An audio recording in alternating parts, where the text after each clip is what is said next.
Glofox has been supportive in the role of wanting to grow with me, not just watch me grow. And they also think about other ways that they can help me.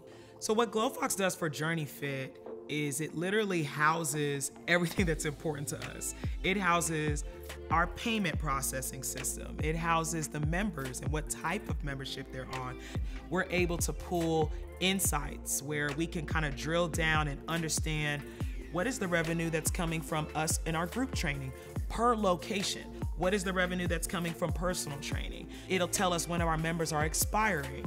You know, if somebody's about to run out of a membership, this is when you really need to call attention to this person and ask them, what can we do to keep you at JourneyFit? You know, we didn't have the best reporting with some of the other companies that we've used, but with Glofox, with Insights, we are able to kind of drill down and understand exactly, you know, what's going on. Seeing the numbers doesn't really tell a story if you're a gym entrepreneur or an entrepreneur, period. Like, you could sell water bottles online, and looking at numbers from your products is not gonna tell you a lot. But when you get to drill down on, you know, by location, you know, what's happening, what's the cancellation rate here?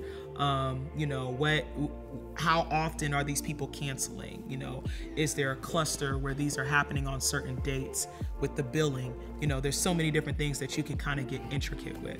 And I think that that's what bought me back time.